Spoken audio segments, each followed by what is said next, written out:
சட்டம் மாறி வந்து மண்ணை முட்டும் காலில் சூழ்ந்து கைகள் தட்டும் வாழியவே தென்னவராட்சி திசைகள் எட்டும் நம்மவராற்றல் விண்ணை முட்டும் எட்டு திக்கும் முரசு கொட்டும் வாழியவே.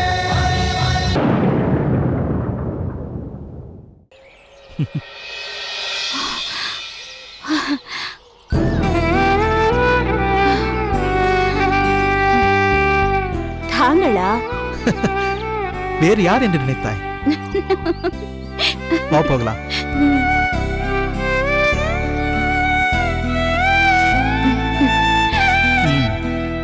உட்கார்.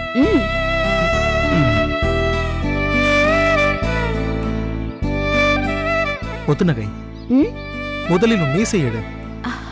உன்னை பார்ப்பதற்கு எனக்கே ஆண்மகன் போல் தோன்றுகிறது.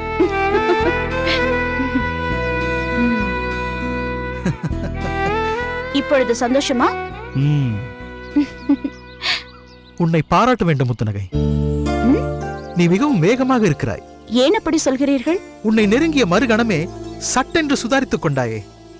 அப்படி இல்லாவிட்டால் இந்த காட்டில் நான் வாழ முடியுமா? அது மட்டுமல்ல, நான் செய்த ஒரு காரியம் என்னை சற்று பதட்டமடைய செய்துவிட்டது. அப்படி என்ன செய்து விட்டாய்? சொன்னால் நம்ப மாட்டீர்கள். ஏன்? நான் நம்பாத அளவிற்கு நீ என்ன கொலையா செய்து விட்டாய்? ஆம், கொலைதான் செய்துவிட்டேன்.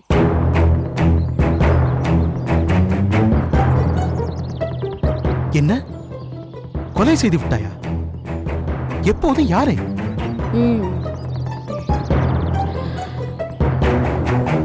இருங்கோவேளின் மடலை கொண்டு சென்ற ஒரு வீரனை சூழ்ச்சி செய்து பாண்டிய மன்னரை ஏமாற்றுவதற்காக, செழியனை அவருக்கு எதிரியாக ஆக்குவதற்காக ஒரு மடலை தயாரித்திருக்கிறான் அந்த இருங்கோவேள்.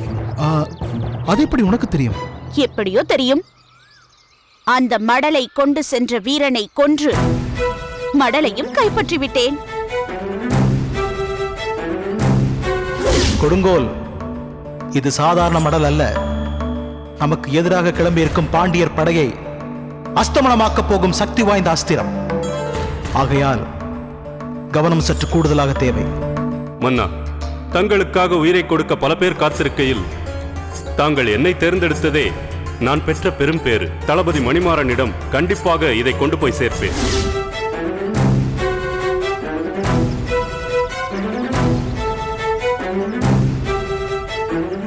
என்னவாயிற்று?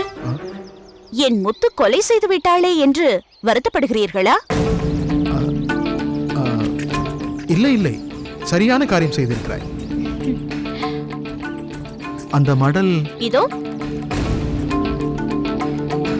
இந்த மடலை வைத்துக் கொண்டு நீ என்ன செய்ய போகிறாய்? இதை வைத்துக் கொண்டு நான் என்ன செய்ய போகிறேன்? இது தங்களுக்கு பயன்படுமோ என்று நினைத்துத்தான் உங்களிடம் எடுத்து வந்தேன். இதை நீங்களே வைத்துக் கொள்ளுங்கள்.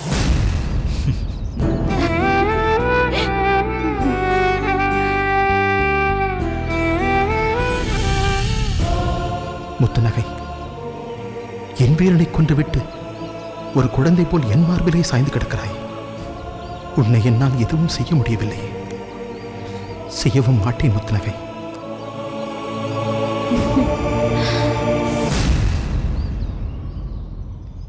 என்ன அமைதியாகிவிட்டீர்கள்? நீ எனக்காக ஒரு உதவி செய்ய வேண்டும். எதுவானாலும் கூறுங்கள், செய்கிறேன். மாமன்னர் கரிகால் வளவரை நான் சந்திக்க ஏற்பாடு செய்ய வேண்டும்.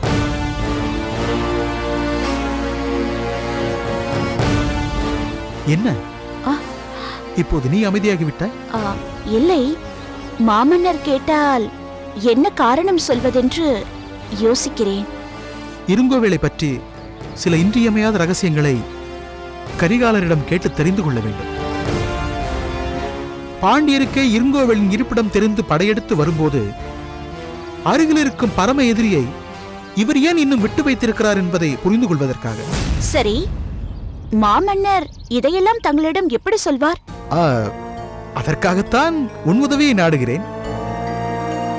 நீ அவரது நம்பிக்கைக்குரியவளாக இருப்பதால் உனக்காக என்னிடம் பேச ஒப்புக்கொள்வார்.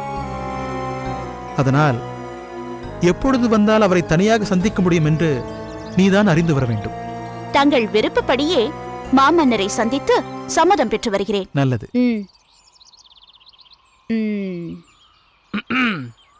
வீரபாண்டி, சென்று வருகிறேன். குறுப்புக்காரி.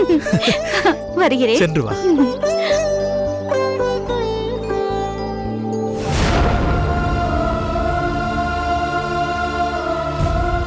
கொடுங்கோல்.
மன்னா, இங்குதான் இருக்கிறதா?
கொடுங்கோல், மாவீரனான நீ எத்தனை பேர் எதிர்த்து வந்தாலும் வெட்டி சாய்த்து விட்டு செல்லக்கூடியவனாயிற்றே. உன்னை கொல்லும் வலிமை எவருடைய வாளுக்கும் கிடையாதே. எப்படி இது நடந்தது? மன்னவா, தாங்கள் வகுத்த நியதிப்படி பகை பகை என்று சொன்னால் தூள் தூள் என்று ஒலிக்கும் குரல்களில் ஓங்கி ஒலிக்கும் குரல் இந்த கொடுங்கோலின் குரலாகத்தான் இருக்கும். அப்படிப்பட்டவனை அந்த பகை எப்படியோ அழித்து விட்டது. அதை நாம் தூளாக்கும் முன்னர் அந்த பகைவர்களில் ஒருவன் நம்மில் ஒருவனை தூளாக்கி விட்டான்.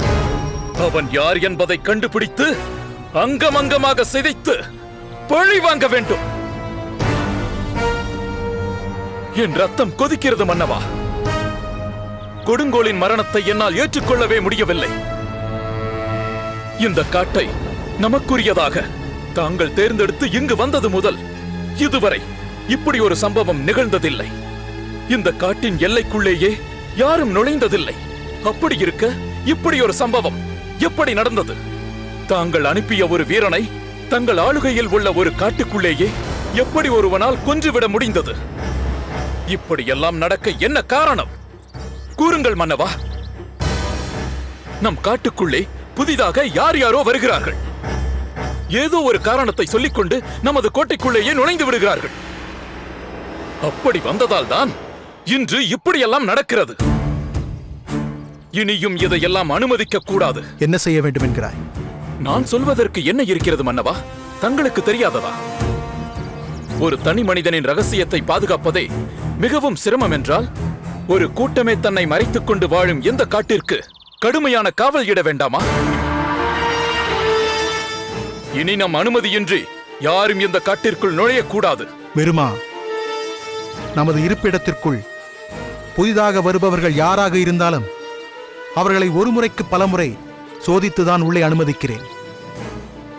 என் இரு கண்களால் மட்டுமல்ல, நமது ஒற்றர் படையில் உள்ள பலரது கண்களால் பார்த்து கண்காணித்துக் கொண்டுதான் இருக்கிறேன். அப்படியானால் அந்த ஒற்றர் கண்களை மறைத்துவிட்டு இப்படி ஒரு காரியத்தை செய்தது யார்? நமது காட்டின் எல்லையை கடப்பதற்கு முன்பே நாம் இருக்கும் பகுதியிலேயே இப்படி நடந்திருக்கிறதென்றால் என்ன பொருள்? கொடுங்கோல் எங்கு செல்கிறான், எதற்காக செல்கிறான் என்பதை அறிந்தவர்களாகத்தானே இருந்திருக்க வேண்டும். அது யார் என்று கண்டுபிடித்து அவனை அழித்து விடுகிறேன். உணர்ச்சி வசப்படுவது போராளிகளுக்கு அழகல். கொடுங்கோலை கொன்றது யார், ஏன் இப்படி செய்தார்கள் என்பதையெல்லாம் நான் கண்டுபிடித்துக் கொள்கிறேன். எதை எப்போது செய்ய வேண்டும் என்று எனக்கு தெரியும். தங்கள் கருத்தை மறுத்து பேசுவதற்காக என்னை மன்னித்து விடுங்கள் மன்னா. எது செய்வதாக இருந்தாலும் தாங்கள் அதை உடனே செய்ய வேண்டும். நீ உன் மன்னரிடம் பேசிக் கொண்டிருக்கிறாய் என்பதை மறந்துவிட்டு பேசுகிறாய். நான் உனக்கு அதிகமாக உரிமைகளை தந்திருப்பதால் நீ எல்லை மீறி பேசுகிறாய். இல்லை மன்னவா, இல்லை. எனது எல்லை என்ன என்பதை நான் மறக்கவில்லை. ஆனால் எதிரிகள் தான் நமது எல்லைக்குள்ளேயே புகுந்து கொடுங்கோலை கொன்று விட்டார்கள். இன்று கொடுங்கோலுக்கு ஏற்பட்ட நிலை இனி யாருக்கும் நேர்ந்துவிடக் கூடாது. அதனால்தான் இப்படியெல்லாம் பேசுகிறேன். இனியும் அப்படி நடக்கும் அளவிற்கு நான் அலட்சியமாக இருந்து விடுவேன் என்று நினைக்கிறாயா? எனது நம்பிக்கைக்குரிய வீரன் ஒருவன் என் கண் முன்னாலேயே கொலை செய்யப்பட்டு கிடப்பதை பார்த்த பிறகும் அதை பொருட்படுத்தாமல் சென்று விடுவேன் என்று எண்ணிக்கொண்டிருக்கிறாயா? இல்லை மன்னவா, நான் தங்களை பற்றி அப்படி ஒரு நாளும் கருத மாட்டேன் மன்னா. எங்கள் ஒவ்வொருவர் மீதும் தாங்கள் எவ்வளவு அக்கறை கொண்டிருக்கிறீர்கள் என்பதை நான் நன்றாக அறிவேன். பிறகு எதற்காக என்னிடம் இப்படி பேசிக் கொண்டிருக்கிறாய்? தங்கள் வீரர்களில் ஒருவர் குறைந்தாலும் தாங்கள் நடத்தப் போகும் லட்சிய போருக்கு அது பலவீனம்தானே? மண்டபத்தை தாங்கி நிற்கும் தூண்களில் ஒரு தூண் ஆட்டம் கண்டாலும் மொத்த மண்டபமும் இடிந்து விடும் அல்லவா? போதும், நிறுத்து.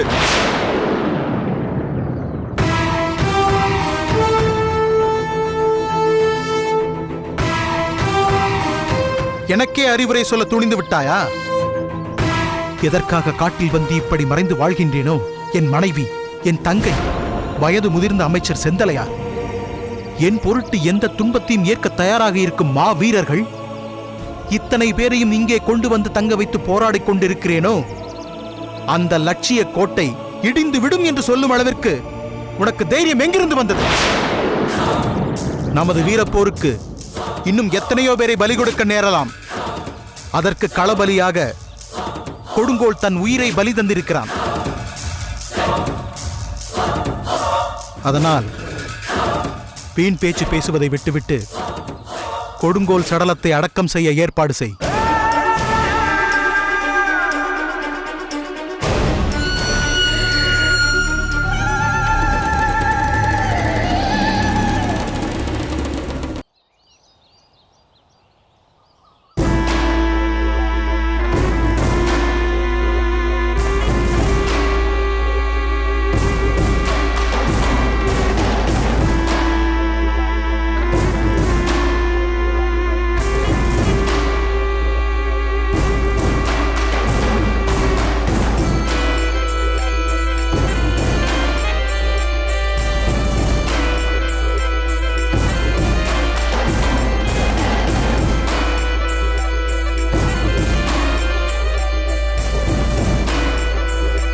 அம்மா, வா மருதம். நான் சொன்னதை பற்றி விசாரித்தாயா? நீங்கள் சொன்ன பிறகு நான் அதை செய்யாமல் இருப்பேனா? முத்து நகையை பற்றி ஏதாவது தெரிந்ததா? அவள் தன் வீட்டிற்கும் வருவதில்லை, வேறு எங்கு சென்றும் தங்குவதும் இல்லை. இங்கு வந்தால் மன்னரை மட்டும் பார்த்து பேசிவிட்டு புறப்பட்டு விடுகிறாளாம். எங்குதான் போகிறாள்? காட்டிற்குத்தான் போகிறாள். அங்கேயே நாள் கணக்கில் இருந்து விடுகிறாள். இதென்ன ஆச்சரியமாக இருக்கிறது. இது எப்படி அவளுக்கு சாத்தியமாகிறது? அதுதான் அம்மா எனக்கும் புரியவில்லை. இளவயது பெண்ணான அவள் காட்டிற்குள் செல்வதென்பதே நம்ப முடியாத விஷயம். அங்கு சென்று தங்கி திரும்பி வருகிறாள் என்றால் நம்பவே முடியவில்லை. அவள் சிறந்த வீராங்கனை என்று அவள் வீட்டின் அருகில் சொல்கிறார்கள் அம்மா. தந்தையாருடன் அவளுக்கு ஏதோ மனவருத்தமாம். அதனால் அவள் அவரை பார்ப்பதற்கு கூட வருவதில்லையாம். அவள் தந்தை பெரும் புலவராக இருக்கட்டும், அதற்காக பெண்ணை இப்படி கட்டு கடங்காமல் வளர்க்க வேண்டும்? தாய் இல்லாமல் வளர்ந்தவள் இப்படித்தான் ஆவாள் என்பதற்கு இவளே உதாரணமாகிவிட்டாளே. அவள் எவ்வளவு பெரிய வீராங்கனையாக வேண்டுமானாலும் இருக்கட்டும். 4 முரடர்கள் அவளை காட்டிற்குள் சூழ்ந்து கொண்டால் அவளால் என்ன செய்ய முடியும்? அதற்காகத்தானே ஆண் வேடத்தில் சுற்றுகிறாள். அந்த வேடம் கலைவதற்கு எவ்வளவு நேரமாகிவிடும்? அப்படியெல்லாம் ஒருத்தி காட்டில் தன்னந்தனியாக இருந்துவிட முடியாது. அங்கு அவளுக்கு ஏதோ துணை கிடைத்திருக்கிறது. அப்படித்தானம்மா இருக்க வேண்டும். இருக்கட்டும் இருக்கட்டும், வெகு விரைவில் இதற்கெல்லாம் விடை கண்டுபிடிக்கிறேன். முத்து நகை முத்து போன்ற பல்லை காட்டி நகைக்கவே முடியாதபடி செய்கிறேன்.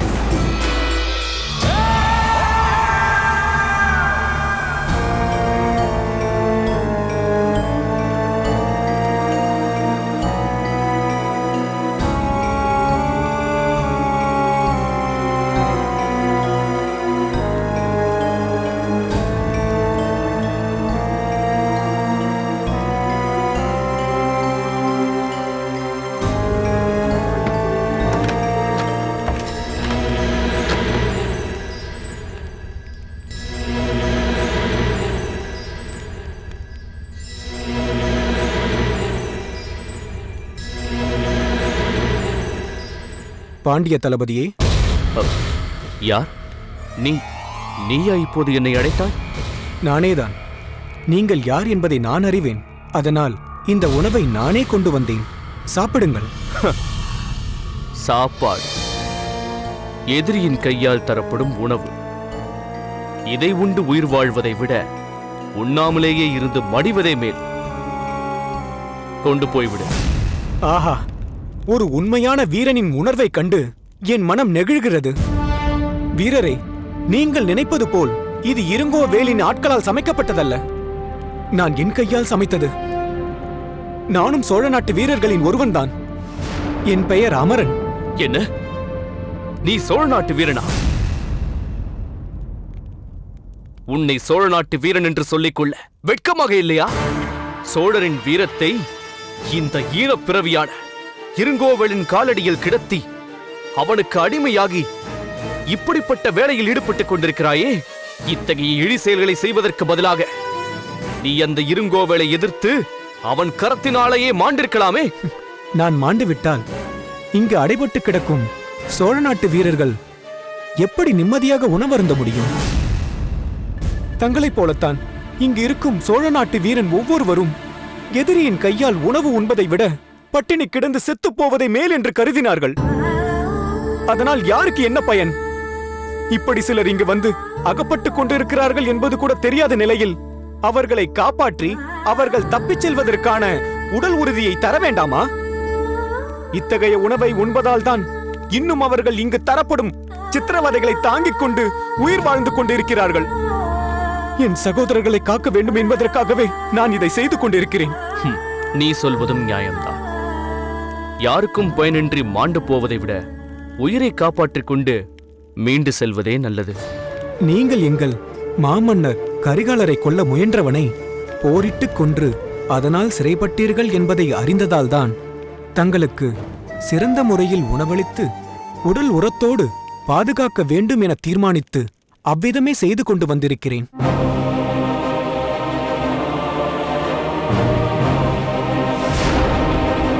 இதை சோதித்து பார்க்கலாமா? எப்படி?